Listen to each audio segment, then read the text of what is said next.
Fala pessoal, sejam bem-vindos, começando mais um vídeo com muitas informações importantes. Mas antes, eu peço para que você se inscreva no canal, deixe o seu like e compartilhe o vídeo com o máximo de pessoas. Giro na tela e notícias a seguir.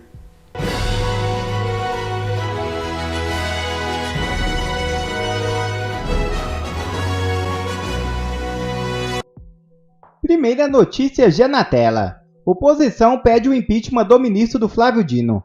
É isso mesmo. Parlamentares da oposição protocolaram nesta segunda-feira 4, junto à Procuradoria-Geral da República, um pedido de impeachment contra o ministro da Justiça e Segurança Pública Flávio Dino. No documento, os parlamentares argumentam que houve crime de responsabilidade relativo ao não envio e possível destruição das imagens dos atos do dia 8 de janeiro. Nesta segunda-feira também foi protocolado um pedido de impeachment do presidente Lula. Veja o vídeo. Eu queria voltar ao assunto do impeachment do presidente Lula, que o senhor é autor desse pedido. Quantas assinaturas vocês já têm? O que vocês pretendem aí? Se tem alguma chance desse pedido prosperar, deputado? A chance jurídica está posta, né? As situações jurídicas do direito e fáticas são muito claras. Ele cometeu um crime de responsabilidade, porque como chefe de Estado foi lá na África, né, depois de ter ido em outras viagens internacionais, falando como chefe de Estado, falando a autoridades estrangeiras, diz com todas as letras: houve um golpe de Estado no Brasil em 2016, porque Dilma Rousseff é inocente. E está mentindo. Ele pode até mentir no meio dos seus asseclas e dos seus bajuladores, mas ele falando como chefe de Estado, se ele mente, ele comete um crime de responsabilidade. Está muito claro lá na lei. Então, eu mesmo trabalhei para elaborar a peça, temos 45 parlamentares, deputados federais que já assinaram a peça, e está na mesa do presidente da Câmara, Arthur Lira, né? Se ele vai instaurar ou não, é problema dele. Agora, o fato é que as condições fáticas e jurídicas foram colocadas.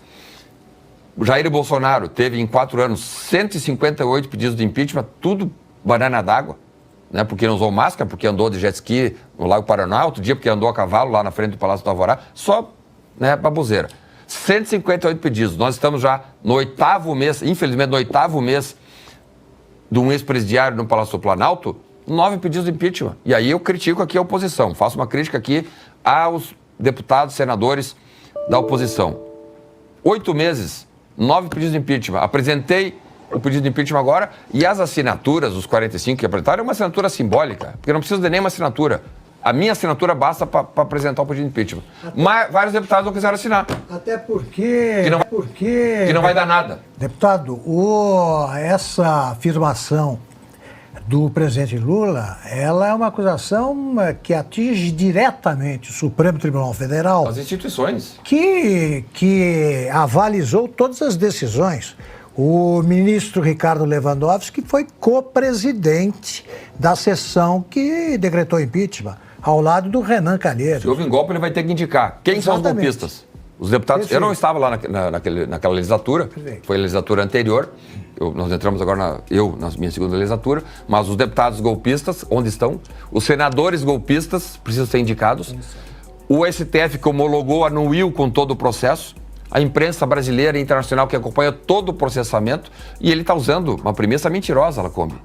O Lula, claro, querer verdade do Lula também seria demais. O compromisso dele é com a falácia, com o engodo, com a mentira e com a enganação. Mas ele está usando como premissa uma mentira. O TRF da primeira região não absolveu o Dilma de nada. Hoje, o deputado Sanderson, ele entrou com um pedido de impeachment contra o Lula. Confere, você tomou conhecimento? O que diz esse pedido do Sanderson? Eu sou um dos coautores. O Sanderson, ele é o autor, ele que encabeçou. Eu não me recordo agora quantos deputados assinaram junto com ele. E é mais um dos pedidos de impeachment, já que existem vários crimes de responsabilidade. Lula comete crimes de responsabilidade semanalmente. Isso é um fato.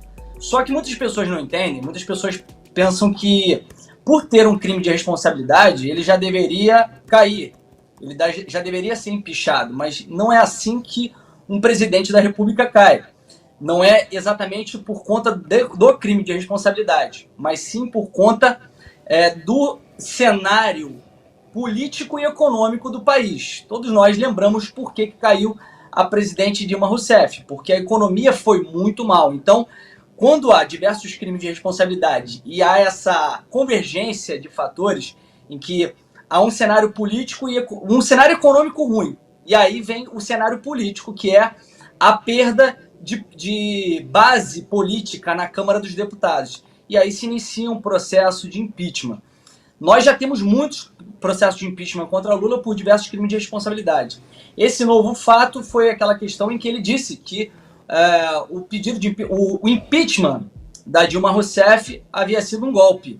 Ele tenta descredibilizar todo o processo legislativo, todo o processo de impeachment que aconteceu com a Dilma Rousseff. Ele tenta criar uma nova história, né? Ele quer reescrever a história e por isso ele ataca as instituições. Isso é um ataque às instituições. Fala-se tanto que os bolsonaristas, os conservadores atacam as instituições, mas quando o Lula faz uma fala como essa e diz que foi um golpe o processo de impeachment, inclusive a partir do impeachment de Dilma, assume o Michel Temer.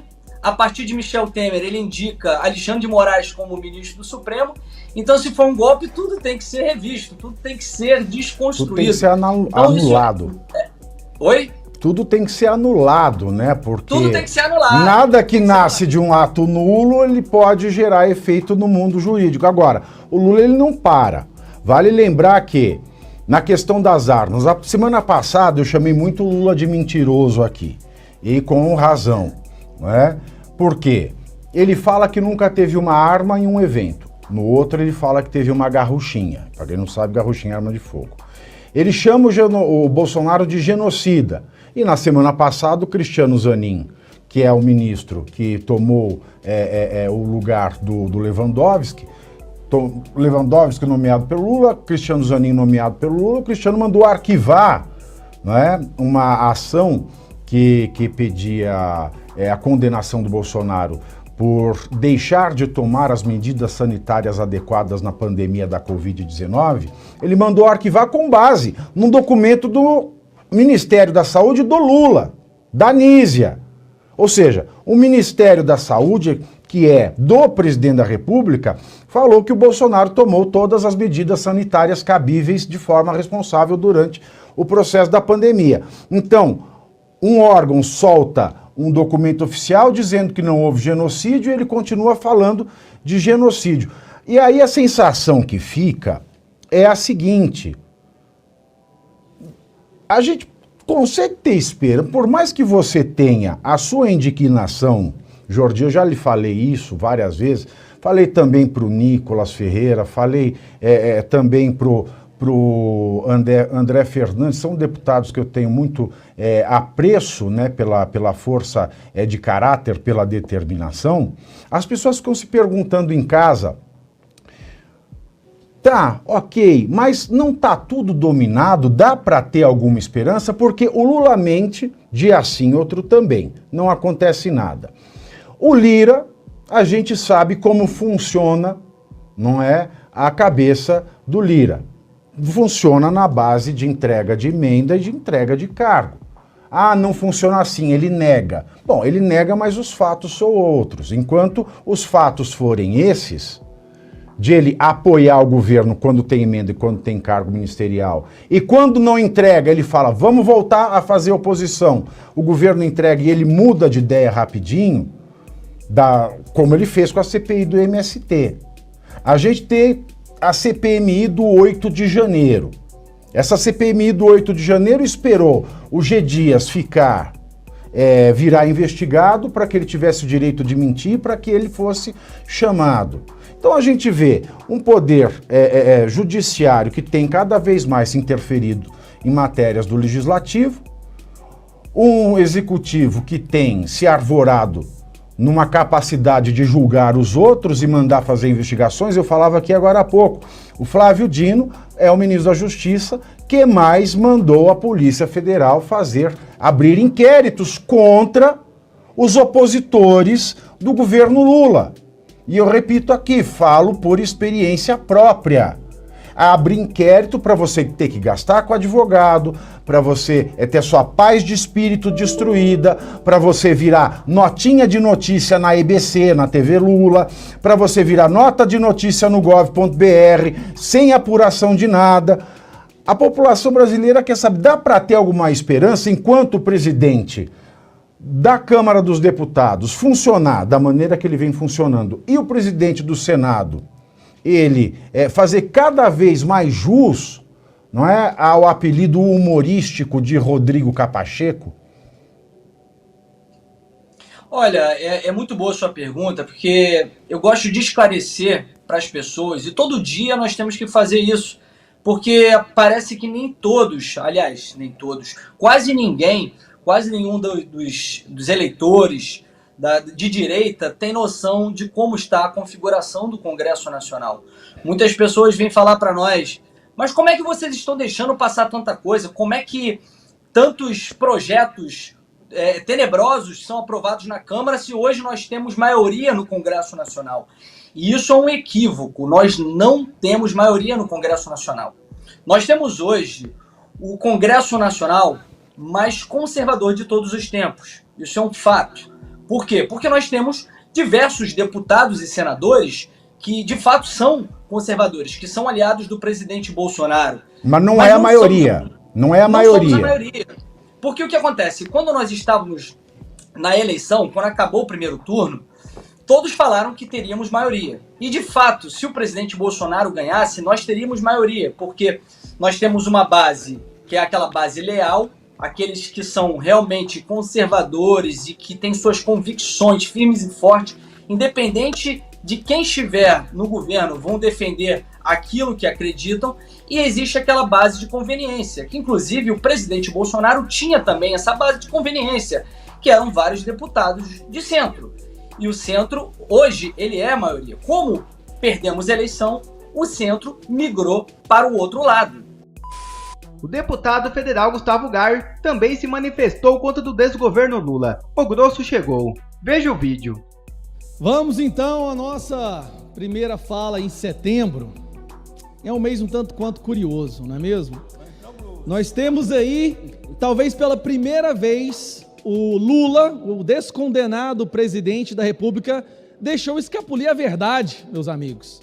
Durante uma das suas lives fracassadas que ninguém assiste, ele falou uma frase que é a mais pura verdade. Agora, em setembro, vai entrar o grosso. Então, se vocês estavam achando que o primeiro semestre já tinha sido ruim, se preparem, porque o segundo semestre será ainda mais desastroso. O grosso chegou. E eu acho que quando ele falou que o grosso vai entrar, ele estava se referindo talvez ao recorde de seguro-desemprego, de pedido de seguro-desemprego que a gente está presenciando agora. Ou talvez de 400 mil empresas, apenas desses primeiros 8 meses de 2023, que fecharam as suas portas, jogando milhões de pessoas no desemprego. Pessoas essas que agora estão pedindo o seguro-desemprego. Ou talvez a queda da venda de carros, que caiu quase 10%. Ou talvez o gasto de 30 milhões de reais em viagens internacionais, porque esse é o presidente que viaja mais para fora do que dentro do seu próprio país, tamanha é a rejeição que ele tem. Ou será que esse grosso ao qual ele se referia era um rombo de 56 bilhões que está quebrando as prefeituras? E nós já estamos vendo algo inédito, meus amigos. Prefeitos estão tendo que demitir todos os funcionários comissionados de suas prefeituras, porque não estão recebendo a verba do governo. Muitos desses prefeitos, coitados, enganados, que fizeram L durante a campanha. Ou será que o grosso é a gasolina mais cara? Ou então o grosso é a falta do diesel e o diesel mais caro? Qual é o grosso ao qual ele se refere? Será que esse grosso que vai entrar em setembro é o maior evasão de investimentos que o Brasil já viu? É o aumento da criminalidade? Bom, qualquer que seja essa definição, que o grosso vai entrar em setembro, como disse o Lula, eu acho que o povo brasileiro já está sentindo. Principalmente, mais de 800 mil pessoas pobres que foram retiradas do Bolsa Família, que foi uma das peças fundamentais da campanha desse presidente. Ou será que o grosso é os 5 bilhões de reais em emendas que foram liberadas essa semana, mais uma vez, para manipular o voto dos colegas aqui na Câmara dos Deputados Federais para aprovar um projeto de lei que vai simplesmente taxar ainda mais o povo brasileiro para sustentar esse governo que não tem responsabilidade alguma com dinheiro público e está cada vez mais destruindo a nossa economia? Bom, são muitas opções. Aí qual é o grosso que ele se refere? Na minha opinião, é a junção de tudo isso. É a junção de todas essas ações que estão aumentando as taxas, aumentando impostos, aumentando o desemprego, aumentando a criminalidade. Enquanto isso, paralelamente, o judiciário, colega desse governo, está tentando liberar o aborto e liberar as drogas. A impressão que eu tenho, meus amigos, é que esse grosso vai ser impossível de aguentar nesse país. Ou a gente reage, ou nós realmente votamos de acordo com a nossa base, com o nosso eleitorado, ou o Brasil não vai sobrar muito para as próximas gerações. Nós estamos num momento determinante da vida da Câmara dos Deputados. Ele disse a verdade, vai entrar o grosso em setembro. Agora, depende de vocês, colegas parlamentares, se a gente vai aceitar isso ou não. Eu não estou disposto a arriar as calças para esse criminoso que quer destruir o nosso país. Presidente, eu peço que essa fala seja passada na Voz do Brasil. Obrigado. Já outra matéria na tela. Ministério Público determina a devolução de todos os presentes recebidos por Bolsonaro na presidência. É isso mesmo. O procurador Lucas Furtado, do Ministério Público que atua junto ao Tribunal de Contas da União, solicitou à Corte que instrua a devolução de todos os presentes recebidos pelo ex-presidente Jair Bolsonaro durante o seu mandato, com exceção dos itens de caráter altamente pessoal. O procurador Lucas Furtado argumentou apoiando-se no entendimento preestabelecido do TCU que todos os documentos bibliográficos e museológicos recebidos, bem assim como todos os presentes recebidos durante o período presidencial, devem ser integrados ao patrimônio da União, exceto itens particularmente pessoais como vestuário. O pedido também engloba um levantamento detalhado de todos os itens recebidos por Bolsonaro ao longo da sua presidência. Esse apelo surge em meio a uma investigação da Polícia Federal que avalia o recebimento e o subsequente manejo de kit de joias vindos da Arábia Saudita, que, segundo relatos, não foram devidamente declarados a autoridades alfandegárias, que podem ter sido vendidos no exterior por indivíduos próximos ao ex-presidente. Eu só quero fazer uma pergunta. Será que o Ministério Público, o TCU, também vai pedir de volta todos os presentes recebidos por Lula? Bom, quer receber mais conteúdos como esse? Então inscreva-se agora mesmo no canal, deixe o seu like e compartilhe o vídeo com o máximo de pessoas. Assim você vai estar me ajudando demais. Fico por aqui, um forte abraço e que Deus abençoe a todos. Brasil acima de tudo e Deus acima de todos.